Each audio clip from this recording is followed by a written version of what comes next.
최순실 씨의 아버지 최태민 씨에게는 총 6명의 아내가 있었습니다. 최순실은 그중 5번째 아내 사이에서 낳은 자식이죠. 그런데 최순실 씨의 이복 오빠 최재석 씨가 지난주 특검에 서류 봉투를 들고 찾아갔습니다. 아버지 최태민 씨 사망 사건을 다시 수사해달란 그런 요구를 하러 간 거죠. 최재석 씨는 최순실 자매가 아버지 재산을 노리고 아버지를 독살했다는 주장을 펴고 있는데요. 최재석 씨 만나보죠. 최 선생님 안녕하세요.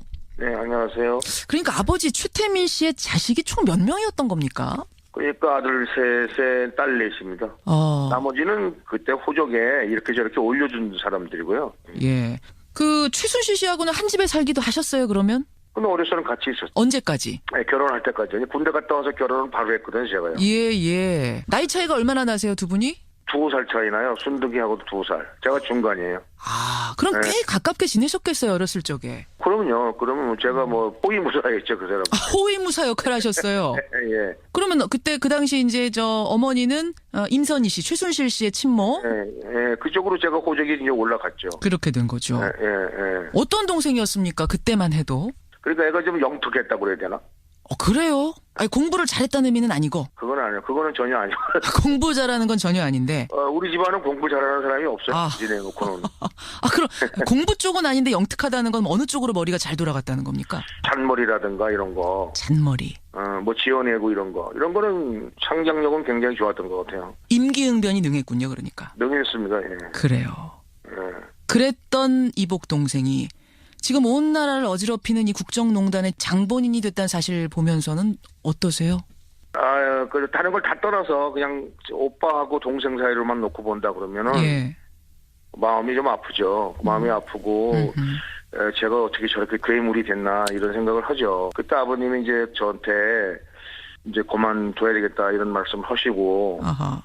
그때 이제 재단을 만들어서 이렇게 그 재산이 이제 그쪽으로 다 이렇게 넘어가서 예. 그렇게 됐다면 오늘날 이런 일은 없었을 거다라는 생각을 제가 갖죠. 그래서 좀 안타깝게 생각하는 부분도 있습니다. 자, 그 이야기 조금 이따 하고 일단 예. 갑자기 궁금한데 아버지 최태민 씨가 김기춘 실장을 알았습니까? 예. 그 당시에? 예, 그 당시에는 모르겠는데 한 84년도인가 그때 제가 본 적이 있죠. 아버지 사무실에서. 아버지 사무실에서 김기춘 실장을. 예. 최순실 씨는 몰랐을까요? 서로 몰랐을까요? 최순실, 김기춘은? 나도 아는데 어떻게 몰라요, 지가? 근데 나는 거기에 관여한 사람도 아닌데 거기 그 봉사단에. 예. 근화 봉사단 말씀드리는 겁니다, 지금. 예. 거기서 나는 사무실에 됐으니까.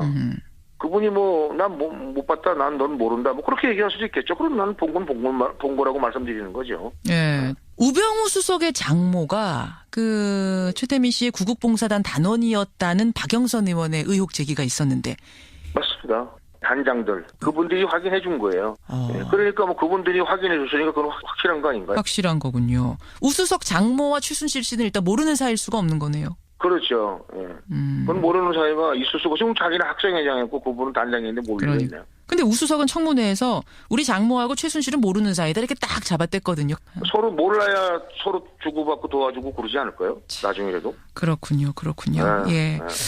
여하튼 장남 최재석 씨는 특검에 가서 참고인 조사 받고 오셨죠. 네. 예. 근데 지난주 10일에는 부르지도 않았는데 또 가셨어요. 서류 봉투를 들고. 예. 아버지 사망을 재조사해달라 이렇게 요구하셨네요. 네, 그렇습니다. 예.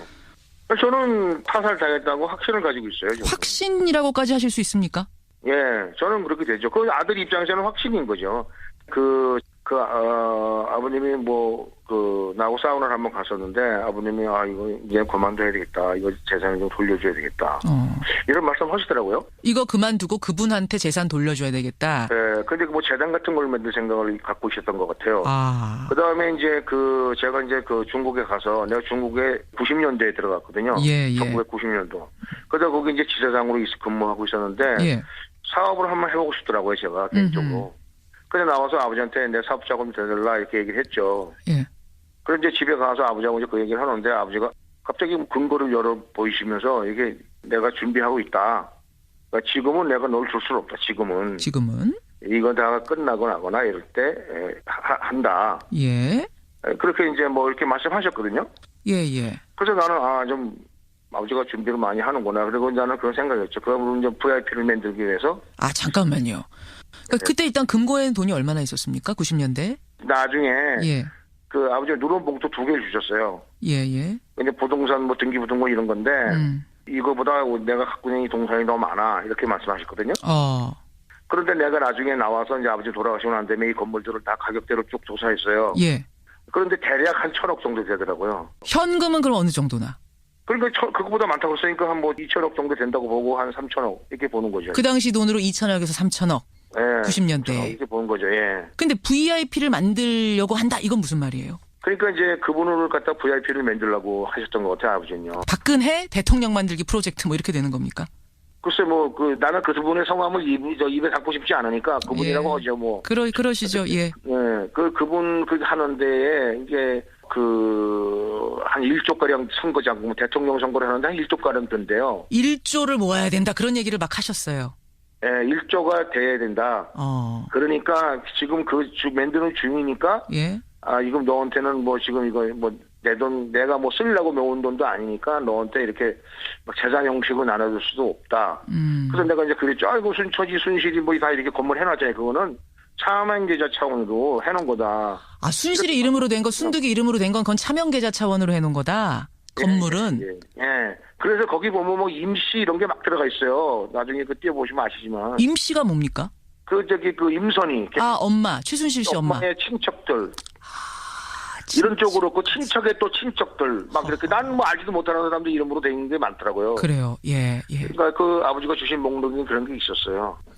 근데 잠깐 여기서 궁금한 게 왜 최태민 씨는 그렇게 박근혜 씨를 왜 이렇게 대통령을 만들어야 되겠다라고 마음을 먹으셨을까요? 아버지 말씀은 전두환 씨한테 그 군부한테 예. 전두환 씨한테 개인한테는 뭐 어쨌는지 모르지만 자관 그 사람들은 수모를 좀 당했나 봐요. 삼천교육 때도 갔다 오셨잖아요. 예, 근데 삼척교육대 가서 그 다른 사람들 범죄자처럼 이렇게 한 거는 아니고. 예. 그리고 감금당하고 계셨다고 하더라고요. 그러니까 유배 이런 식으로. 예. 그러니까 아버님이 거기서 수모를 상당히 많이 당한 것 같아요. 그래서 내가 박근혜란 사람에게 투자해서 대통령 한번 만들어봐야겠다 이런 생각을 하게 되셨다는 거예요. 그렇죠. 예. 그렇군요. 자, 근데 그거를 내가 이제 그분한테 돌려줘야겠다라는 말씀을 왜 하셨을까요? 그 93년도에 93년도죠. 그 김영삼 대통령이 됐어요. 예. 그래가지고 문민정부 실명제 뭐 이런 거. 그렇죠. 금융실명제. 그리고 그다음에 그 전에 그 노태우 대통령 때 세무조사를 또 한번 당하셨어요, 아버지가. 아하. 조사를 받아서 근영 씨하고 이런 사람들이 진정을 나가지고 이제 뭐 실명제도 되고 돈을 불리고 이러는 데 대해서는 좀 문제가 있다고 생각하셨던 것 같아요. 그래서 돌려줘야겠다 그분한테. 그러니까 박근혜 대통령한테 돌려줘야겠다라는 말을 아들한테 했는데 그 직후에 돌아가신 거예요? 얼마 있다 돌아가신 거예요? 그러고 나서는 이제 1년 정도 됐죠. 10월달이니까 5월달 들어가서 1년은 안 됐네요. 그래 이제 아버님이 뭐 무슨 생각이 그러셨는지 난 지금 모르겠는데 싸우는 하고 이제 헤어지는데 아버님이 나를 이렇게 이제 부르더니 이거 가지고 있으라 그러더라고요. 뭡니까? 그냥 무의식 중에 날 줬던 것 같아요, 아버지가. 그게 어떤 거? 예. 부동산 서류를. 예. 그러니까 그거를 줬는데 내가 받아가지고 나는 그걸 갖다가 이제 다른 데다 갖다 보관해 놓고 나는 중국에 갔죠. 중국에 가서 이제 아버지하고 지속적으로 연락했어요. 예. 지속적으로 연락하고 한 달에 한두 번 정도 뭐 어떤 때는 이렇게 3번 정도 이렇게 했는데 갑자기 연락이 안 되는 거예요. 4월 초중 정도부터요. 그래서 이제 계속 이제 4번, 5번 해도 안 되고 한 달에. 예. 그래서 이제 계속 어떤 때는 매일 했어요. 2번, 3번도 하고 막. 예. 그러다 안 됐다 싶어서 이제 임선이 전화를 했죠. 집으로. 그랬더니 뭐 어디 가셨다, 뭐 출타하셨다, 뭐 전장은 한 수가 없었어요. 그래서 이제 내가 그 아버지 밑에 있었던 그 봉사단 단장들, 저하고 친하던 분들한테 전화를 했어요. 아버지가 연락이 안 된다. 이제 그렇게 했죠. 그랬더니 어떤 단장 한 분이 나한테 전화가 왔어요. 아버지가 안 보이신다고. 그게 언제쯤? 안 보이신다고. 몇 달째 안 보이신대요. 몇 달째 안 보이신다. 네. 그래서 이제 제가 그 계모한테 전화를 했죠. 마지막으로. 임선희 씨한테. 그래서 좀 이렇게 심한 요소리를 했어요. 똑바로 말 안 해. 막 이런 식으로 얘기했다고요. 그랬더니 너가 아버지 돌아가셨다 이러더라고요. 경상도 말로. 돌아가셨다 그제서야. 네. 그럼 언제 돌아가셨다고 얘기를 하던가요? 근데 그런 얘기 뭐 묻고 자시고 할 것도 없었어요. 그리고 내가 끊었어요. 예. 뭐 하루를 노래지고 막 이게 뭐 뿅 간다는 말이 있지 않습니까? 그렇죠. 그렇게 되더라고요. 그래서 이제 나 혼자 탐문수사 형식으로 좀 혹시라도 살아계신가 싶어서 찾아다니고 그랬어요. 그랬더니요. 박정희 지금 근해 대통령 집에도 갔어요, 제가. 그러셨어요. 네, 가가지고 22일 가가지고 못 만났어요, 그분을. 박근혜 대통령을. 근데 경비실에 그 경비가 있더라고요. 경비가 그러더라고요. 우리도 찾고 있다고. 우리도 찾고 있다고? 네. 박근혜 대통령 집에 경비가? 예. 네. 그래서 이제 이 집에 갔죠. 음흠. 그래서 가자마자 아무도 어디 계시냐니까 용인에 계신다 그러더라고요. 용인의 산소에 계신다. 그래서 제가 이제 가자 그래가지고 이제 강제로 뭐 내일 가자 뭐 쪽 그런데 실동좀 하지만 가자고 택시를 타고 거기서 용인에 가서 갔더니 아버지가 산소가 써져 있더라고요. 그게 이제 신실이 됐잖아요. 그러네요. 그래서 내가 이제 캐나다에 있는 형 작은 집 다 불러들여가지고 이제 순실이 순천이 순득이를 만났어요. 제가 그 역삼동 커피숍에서. 예. 그 나는 이거 너희들 이 죽음에 대해서 나는 이거 인정 못하겠다 이거. 이게 뭐냐? 그랬더니 그리고 이제 제사가 그러고 막 달래더라고요. 예. 그래서 내가 이제 자관 거기서 이제 자리를 박차고 나왔어요. 그리고 내가 병원도 갔다 왔거든요. 그 담당 의사를 만나고 왔어요. 담당 의사는 뭐라고 하던가요 그때? 아버지의 담당. 하셨어요? 그러더라고요. 주치의도 모르고 있어요? 예. 그리고 이제 내가 이제 집에 갔잖아요. 예. 그 집에 첫 번에 딱 갔을 때 순득이하고 장석칠이가 왔더라고요. 장석칠이 누굽니까? 그 순득이 남편이요. 예. 그러면 오더니 나한테 막 이상한 헛소리를 하는 거예요. 자기가 한 달 동안 자기 우리 아버지를 간호를 했단 운동 어쩌고저쩌고 그러는 거예요. 예. 그 나 이미 병원 갔다 와서 아는데. 예. 일주일 정도밖에 입원한 거 하나씩 안 하시다는 건 아는데. 얘가 막 그런 거짓말을 하는 거예요. 제 앞에서. 어허. 그러니까 나는 완전히 이건 그때 이제 딱 오잖아요. 그게. 느낌이 안 좋죠. 그래서 이제 그렇게 됐는데 아니가 다를까 밤에. 예. 한 30명 정도 되는 그 깡패들이죠. 그 조직 폭력배 같은 것들이 이 사시미 칼이라는 거 알죠? 사시미 칼, 영화에서나 보던 그 사시미 칼 들고 왔어요? 네, 그런 걸 들고 들어온 거예요. 세상에. 네? 그래서 이제 우당탕 난리가 나고 112 신고하고 예. 아랫집에서 창문 열고 막 이렇게 집이 그때 주택가였으니까. 예. 그렇게 해서 이제 그 깡패들이 와가지고 우리가 이제 합의서를 썼어요. 그날 저녁에 정윤회하고 순실이가 왔더라고요.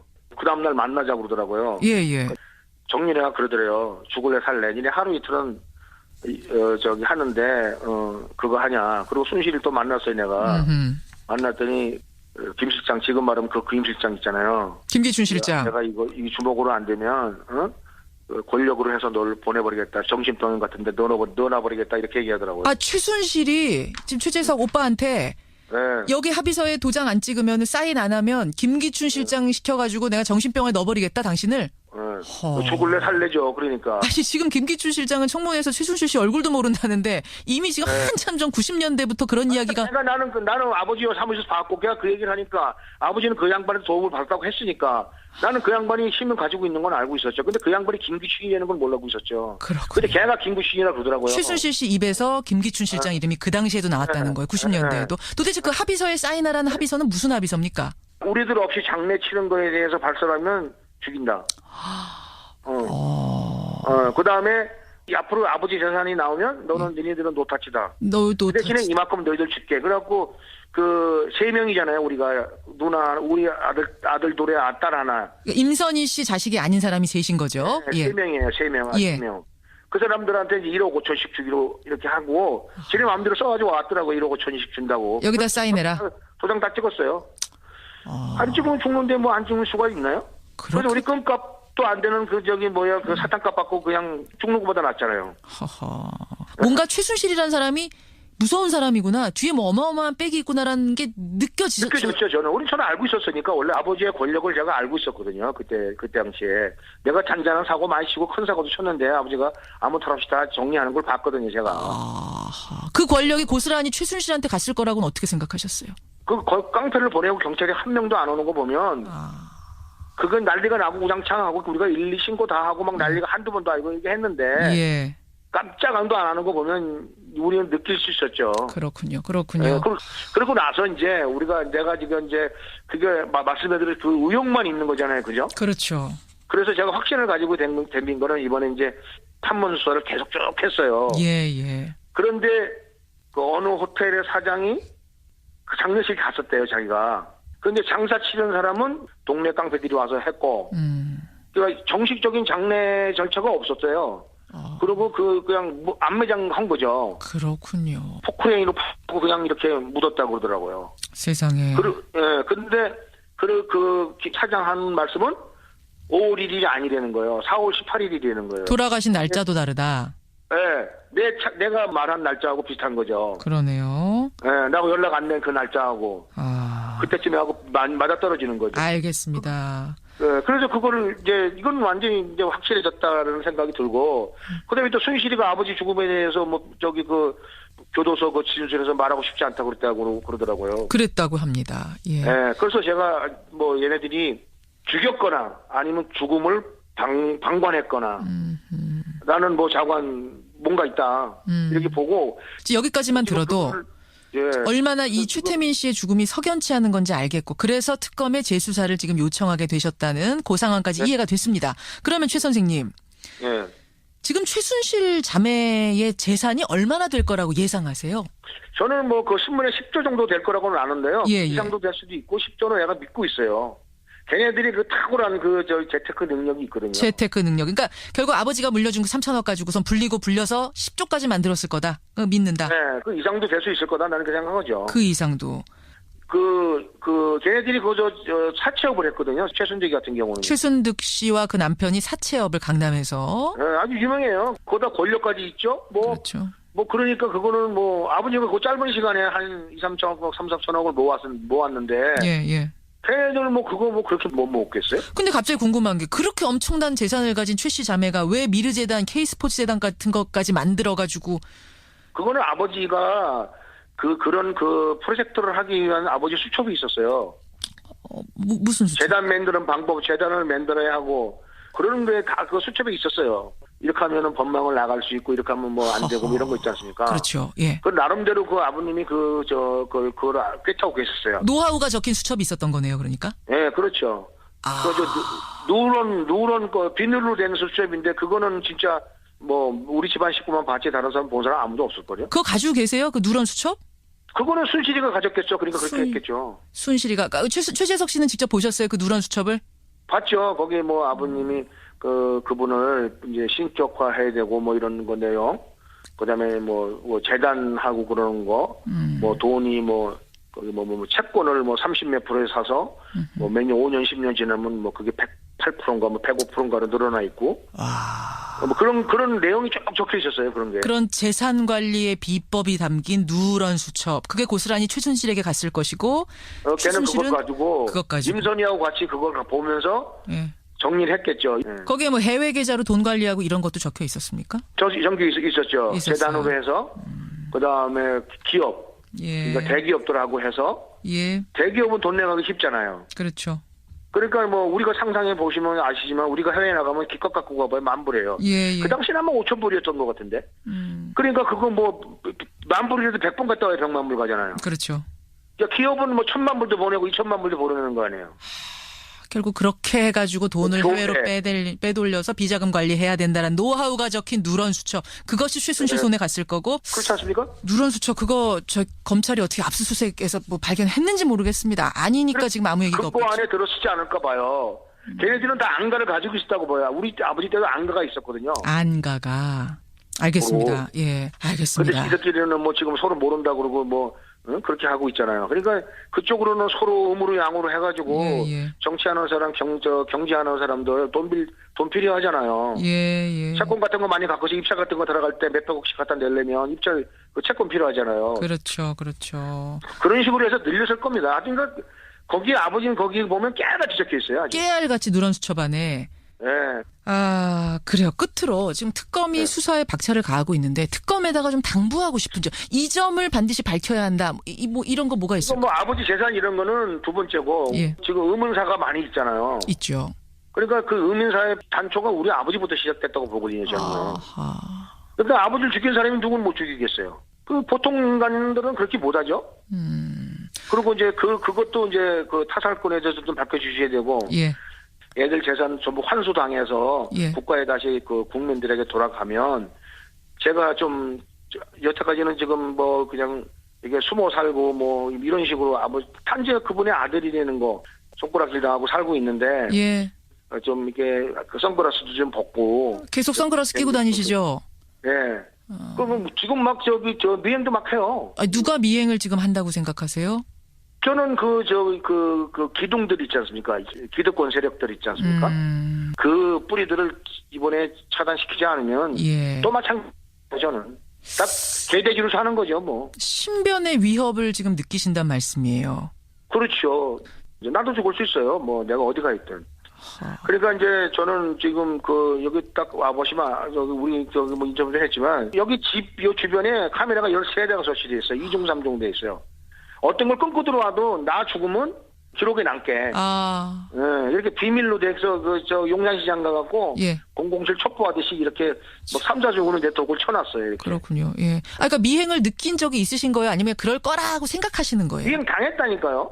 여기가 길이 반듯반듯한 길이 별로 없어요. 예. 꼬불꼬불하죠. 그래서 내가 이제 꼬불꼬불 이상하다 해서 꼬불꼬불 했는데 그걸 다 따라오는 거예요, 계속. 그런데 여기 골프장 앞에 급회전하게 할 수 있는 그런 장소가 하나 있었어요. 예. 거길 확 뉴턴을 했는데 거기도 확 뉴턴해서 따라오더라고요. 그 틀림없는 거죠. 뭐. 그렇군요. 그래서 겁이 엄청나고 그냥 그날 집에 못 들어오고 여관에 잤어요. 아이고, 알겠습니다. 워낙 지금 세월 당한 것들이 많기 때문에 지금도 신변의 위협을 느낀다 이런 말씀이세요. 진짜 뭐 누구보다도 이번 국정농단 사건이 뿌리까지 뽑히기를 간절하게 바라는 분이라는 생각이 들고 우리 국민들의 마음도 뭐 크게 다르지가 않습니다. 지켜보겠습니다. 오늘 귀한 증언 고맙습니다. 네, 고맙습니다. 최태민 씨의 아들입니다. 최재석 씨의 증언이었습니다. 잔머리. 뭐 지어내고 이런 거는 창작력은 굉장히 좋았던 것 같아요. 임기응변이 능했군요, 그러니까. 능했습니다. 예. 그래요. 예. 그랬던 이복 동생이 지금 온 나라를 어지럽히는 이 국정농단의 장본인이 됐다는 사실 보면서는 어떠세요? 다른 걸 다 떠나서 그냥 오빠하고 동생 사이로만 놓고 본다 그러면은 예. 마음이 좀 아프죠. 마음이 아프고 제가 어떻게 저렇게 괴물이 됐나 이런 생각을 하죠. 그때 아버님이 이제 저한테 이제 그만둬야 되겠다 이런 말씀 하시고 그때 이제 뭐 재단을 만들어서 이렇게 그 재산이 이제 그쪽으로 다 이렇게 넘어가서 예. 그렇게 됐다면 오늘날 이런 일은 없었을 거다라는 생각을 제가 갖죠. 그거 좀 안타깝게 생각하는 부분도 있습니다. 자, 그 이야기 조금 이따 하고 일단 예. 갑자기 궁금한데 아버지 최태민 씨가 김기춘 실장을 알았습니까? 예. 그 당시에? 예, 그 당시에는 모르겠는데 한 84년도인가 그때 제가 본 적이 있죠. 아버지 사무실에서. 아버지 사무실에서 김기춘 실장을. 예. 최순실 씨는 몰랐을까요? 서로 몰랐을까요? 최순실, 김기춘은? 나도 아는데 어떻게 몰라요, 지가? 근데 나는 뭐 거기에 관여한 사람도 아닌데 거기 그 봉사단에 예. 근화봉사단 말씀드리는 겁니다, 지금. 예. 거기서 나는 사무실에 됐으니까 그분이 뭐 난 못 봤다, 난 넌 모른다, 뭐 그렇게 얘기할 수도 있겠죠. 그럼 나는 본 거라고 말씀드리는 거죠. 예. 우병우 수석의 장모가 그 최태민 씨의 구국봉사단 단원. 그래서 이게 내가 준비하고 있다. 그러니까 지금은 내가 널 줄 수는 없다. 지금은. 이거 다 끝나고 나거나 이럴 때 한다. 예. 그렇게 이제 뭐 이렇게 말씀하셨거든요. 예. 그래서 나는 좀 아버지가 준비를 많이 하는구나. 그리고 나는 그런 생각이었죠. 그러면 이제 VIP를 만들기 위해서. 잠깐만요. 그러니까 그때 일단 금고에는 돈이 얼마나 있었습니까? 90년대? 나중에 예. 그 아버지가 누런 봉투 2개를 주셨어요. 예. 근데 부동산 뭐 등기부등본 이런 건데 이거보다 내가 갖고 있는 이 동산이 너무 많아 이렇게 말씀하셨거든요. 그런데 내가 나중에 나와서 이제 아버지 돌아가시고 난 다음에 이 건물들을 다 가격대로 쭉 조사했어요. 예. 그런데 대략 한 1,000억 정도 되더라고요. 현금은 그럼 어느 정도나? 그러니까 그거보다 많다고 했으니까 한 뭐 2,000억 정도 된다고 보고 한 3,000억 이렇게 보는 거죠. 그 당시 돈으로 2,000억에서 3,000억. 예. 90년대. 이렇게 보는 거죠. 예. 근데 VIP를 만들려고 한다. 이건 무슨 말이에요? 그러니까 이제 그분을 갖다 VIP를 만들려고 하셨던 것 같아요, 아버지는요. 박근혜 대통령 만들기 프로젝트 뭐 이렇게 되는 겁니까? 글쎄 나는 그 분의 성함을 입에 담고 싶지 않으니까 그분이라고 하죠, 뭐. 그러시죠, 예. 예, 그분 하는 데에 이게 한 1조가량 선거장, 대통령 선거를 하는데 한 1조가량 든대요. 1조를 모아야 된다. 그런 얘기를 막 하셨어요. 예, 1조가 돼야 된다. 그러니까 지금 만드는 중이니까. 예. 이거 너한테는 뭐 지금 이거 뭐 내 돈 내가 뭐 쓰려고 모은 돈도 아니니까 너한테 이렇게 막 재산 형식으로 나눠줄 수도 없다. 그래서 내가 이제 그랬죠. 아이고 최순실 씨의 아버지 최태민 씨에게는 총 6명의 아내가 있었습니다. 최순실은 그중 5번째 아내 사이에서 낳은 자식이죠. 그런데 최순실 씨의 이복 오빠 최재석 씨가 지난주 특검에 서류 봉투를 들고 찾아갔습니다. 아버지 최태민 씨 사망 사건을 다시 수사해달란 그런 요구를 하러 간 거죠. 최재석 씨는 최순실 자매가 아버지 재산을 노리고 아버지를 독살했다는 주장을 펴고 있는데요. 최재석 씨 만나보죠. 최순실님 안녕하세요. 네, 안녕하세요. 그러니까 아버지 최태민 씨의 자식이 총 몇 명이었던 겁니까? 그러니까 아들 셋에 딸 넷입니다.